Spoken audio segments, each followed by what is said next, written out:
2024 এইটো ঘৰ বনাওঁতে কিমান টকা খৰচ আহিব মই গ্যাৰান্টি দি কৈ আছো ভিডিওটো স্কিপ নকৰাকৈ গুটেখিনি চাবলৈ চেষ্টা কৰিব তেনেহলে আপুনি টোটাল খৰচটো ধুনীয়াকৈ বুজি পাব।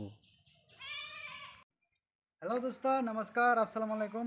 আজি আপোনালোকে দেখিবলৈ পাব যে 2024 এটা আসাম টাইপ ঘৰ বনাওঁতে কিমান টকা খৰচ আহে মই টোটাল খৰচটো আপোনালোকক ধুনীয়াকৈ বুজাই দিম। ভিডিওটো স্কিপ নকৰাকৈ গুটেখিনি চাবলৈ চেষ্টা কৰিব তেনেহলে আপোনাৰ টোটাল খৰচ কিমান আহিব আপুনি ধুনীয়াকৈ বুজি পাব। মই গ্যাৰান্টি দি কৈছো এইটো ভিডিও চালে আপোনালোকে টোটাল খৰচ কিমান হয় এটা আসাম টাইপ বনালে কিমান টকা খৰচ আহিব ধুনীয়াকৈ বুজি পাব। বলক ভিডিওটো আৰম্ভ কৰোঁ। এইটো হ'ল আমাৰ ফাৰ্ষ্টৰ সন্মুখৰ ভিউ। সন্মুখত আপোনাৰ দুটা খিৰিকী লগোৱা আছে। এইটো মই 5 ফাটাকে এটা এটা খিৰিকী এটা এটা খিৰিকী মাজত চাইছে এটা গ্ৰিল লগাইছে আৰু ইয়াত আমাৰ ছট ডালি দিছে এটা ৰুম ছট ডালিছে। এইটো ঘৰত কিমান টকা খৰচ আহিব আপোনালোকে ধুনীয়াকৈ বুজি পাব ভিডিওটো চালে। এতিয়া আমি ভিতৰত ৰুম কেইটা কেনেকুৱা আছে ধুনীয়াকৈ আপোনালোকক বুজাই দিম। ৰুম কেইটাৰ সাইজ এতিয়া আমি সোমাই আছোঁ।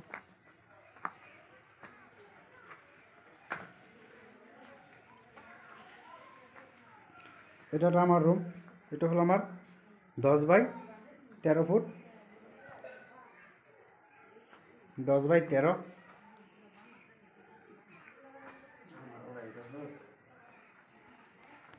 এটা আমার একটা বেডরুম হব। এটা আছে আপনার 13 ফুট বাই 15 ফুট। এটা রুমের পর আপনারা দুটা খিড়কি আছে ইয়াত একটা খিড়কি 4 পাল্লা ইয়াত একটা আছে 5 পাট্টা ভেন্টিলেশন সহ। এফালে রুম আছে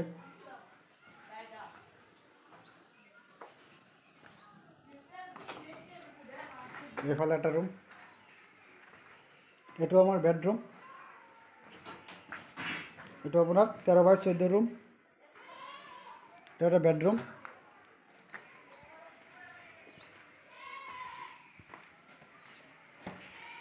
ইয়াত আমার আর একটা রুম। এটা হলো আমার 13 বাই 15।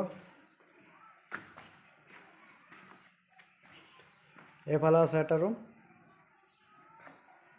এতিয়া আমি কম যেটো ঘৰত এফালে আমাৰ তিনটা খিড়কি লগোৱা আছে ভেন্টিলেশন সহ 3 পাল্লাকে দুটা লগাইছে আৰু 4 পাল্লাকে এটা খিড়কি লগোৱা আছে।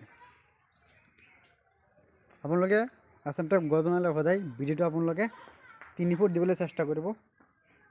আসাম টাইপ ঘৰৰ হাইট নহলে ঘৰটো বেয়া লাগিব। আৰু সব আপোনালোকৰ সন্মুখৰ যেটো ৰুট আছে ৰুটটো ওখ কৰি দিছে আপোনাৰ ঘৰটো সাপোৰ্ট হৈ গৈছে। সেইকাৰণে আপোনালোকে সদায় আসাম টাইপ ঘৰ 3 ফুট বনাব। 3 ফুট বনালে আপোনাৰ 20 বছৰ পিছত আপোনাৰ ঘৰটো সাপোর্ট হ'ব। নহলে চাব 1 ফুট বা 2 ফুট আপোনালোকে ভিডিওটো বনাই দিলে আপোনাৰ ঘৰটো সাপোৰ্ট হৈ যাব। কিমান টকা খৰচ আহিলে কিমান ইটা বালি গিটি সিমেন্ট মিস্ত্ৰি খৰচ গোটেই কিমান টকা গৈছে আপোনালোকে ধুনীয়াকৈ বুজি পাব। 2024 এটা আসাম টাইপ ঘৰ বনালে কিমান টকা খৰচ আহিব ভিডিওটো স্কিপ নকৰাকৈ গোটেইখিনি চাবলৈ চেষ্টা কৰিব তেনেহলে আপোনালোকে ধুনীয়াকৈ বুজি পাব যা এটা আসাম টাইপ ঘৰ বনালে কিমান টকা খৰচ আহিব। এটা আমাৰ ওপৰত টিং পাত লগাইছে এটা আমাৰ ৰঙিল টিং হয়। এইবিলাক টিং আপোনালোকে 1 ফুট 1000 টকাত কিনিব পাৰিব।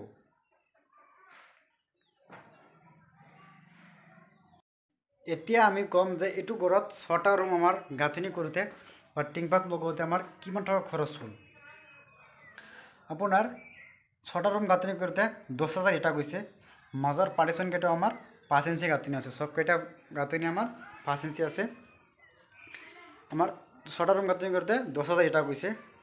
আপনার সিমেন্ট গৈছে 60 বেগ আর আপনার দরজা চৌকাট এইবিলাক লগোতে আমার টাকা গৈছে 90,000 টাকা। আর বালি গৈছে আপনার 10 cm আর গিটি গৈছে আপনার 6 cm। আর এইবিলাক খিড়কি আর দরজা ইমান কাঠ আছে আর মিস্ত্রি সহ আপনার টাকা গৈছে 90,000 টাকা। আর উপরে যে আপনারা দেখিবলৈ পাইছে যে এইবিলাক টিং পাত টিং উপরে কেঞ্চি সহ গোটেইখিনিত আমার আর 90,000 টাকা গৈছে। এতিয়া আমি টোটেল কৰিম যে টোটেল কৰি ইয়াত 6টা ৰুমত আমাৰ কিমান টকা যায়। আমি যে টোটেল কৰিম এইটো টোটেলত আপোনালোকে আসাম টাইপ ঘৰ ধুনীয়াকৈ বনাব পাৰিব, মই গ্যাৰাণ্টি দি কৈছোঁ। এতিয়া আমি টোটেল কৰি আপোনালোকক ধুনীয়াকৈ বুজাই দিম যে টোটেল কিমান ওলাইছে। এতিয়া আমি কম যে 10,000 আমার ইটা করছে। 10,000 ইটার দাম আপনার 1,000 ইটার দাম হব 10,000 টাকা। তাহলে 10,000 ইটার দাম হব আপনার 1 লাখ টাকা। 1 লাখ টাকা আর 10 CM আমার বালি গেছে আর 1 CM দাম আছে 1,000 টাকা। 10 CM দাম হব আপনার হব 10,000 টাকা, 1,10,000 টাকা। আর গিটি গেছে আপনার 6 CM, 2,000 কে CM হলে আপনার 12,000 টাকা। আর সিমেন্ট গেছে আপনার 60 ব্যাগ, 60 ব্যাগত আপনার 27,000 টাকা হব 4,500কে মারিলে। আর আমার হব রড গেছে আপনার 6 কুইন্টাল, 6 কুইন্টালের দাম হব আপনার 6,000কে CM হলে 30,000 টাকা। আমার কাঠ আর দরজা আছে, খিড়কি আর দরজা গেছে আপনার 90,000 টাকা। আর উপর টিন পাত গেছে আপনার 90,000 টাকা। টোটাল আমার হব 3,36,000 টাকা। সরি 3.5 লাখ টাকা হব, 3,50,000 টাকা আমার হব। আর আমার ইয়ার লেবার খরচ আছে, মিস্ত্রি খরচ আর যিমান ধর কাঠ মিস্ত্রি টিন পাত লব আর গাঁথনি করা সব টোটাল আমার আর গেছে 1.5 লাখ টাকা। টোটাল হব আমার 5 লাখ টাকা। 5 লাখ টাকা আপনাদের ধুনিয়াকে এটা আসাম টাইপ ঘর 6টা রুমের আসাম টাইপ ঘর ধুনিয়াকে আপনাদের বানাবো পারিব। ভিডিওটা ভালো লাগলে চ্যানেলটা সাবস্ক্রাইব করে দিব আর বেল আইকন করে দিব আর কমেন্ট করে জানাব যে ভিডিওটা কেনেকুৱা হ'ল। মই গ্যাৰান্টি দি কৈছোঁ যে এইটো মই টোটাল যে কৰিছোঁ এইটো টোটালত আপোনালোকে ধুনীয়াকৈ এটা আসাম টাইপ ঘৰ এনেকৈ গাঁথনি কৰিব পাৰিব। ভিডিওটা চাই ভাল লাগিলে এটা লাইক কৰি দিব আৰু কমেন্ট কৰি মোক জনাব যে কেনেকুৱা হ'ল। Thank U.